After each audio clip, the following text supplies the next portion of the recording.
press them in one way, you defend in another way, you attack in a way, then you always have to move.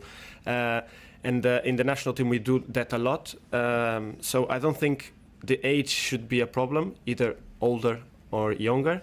It's about carrying the most you can from the dynamics and from the players you have around. And then I think every training session try to get something from the game and understanding what the manager demands from us.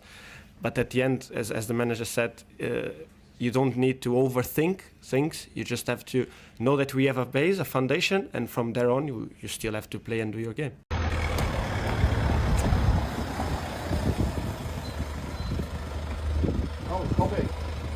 Viktor Gyökeres is the name we'll all keep a very close eye on. Another 4 goals for him on Friday night to add to his tally. He scored 20 in all competitions already this season. And actually, if you add in the goals he scored for Sweden, make that 24 in 20 for club and country, Lee. 7 more than Erling Haaland has. Actually, Gary, I'm going to come to you because when you came up against him with Millwall when he was at Coventry in the Championship, I wonder if you ever thought this guy might go on to be a €100 million striker. Definitely not. And there's not many players that play at the Den at 100 millions. I mean, we made a few look like that.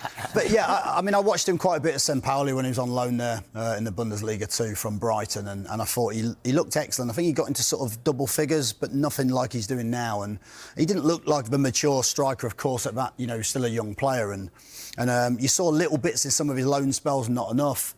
When I played against him for Coventry, I think there was one game when I genuinely felt like he was unplayable, and there's not many players in that division. Whether I felt he was going to be a top player in Europe, I'm not quite sure, but those moments when you think this guy looks like he's above the level, and he certainly started to show that with a lot more consistency, really impacted the Championship, and certainly deserves his move. And I don't think many people felt that he would go and do quite so well. So fair play to him. It's incredible mentality to go and do that. I haven't watched it so much. Obviously, I've seen the big teams in European competitions, but I haven't watched any league games before. So obviously, I didn't have so much expectations on how exactly it would be, but I know it's a good league where a lot of good players have played and still are playing in. So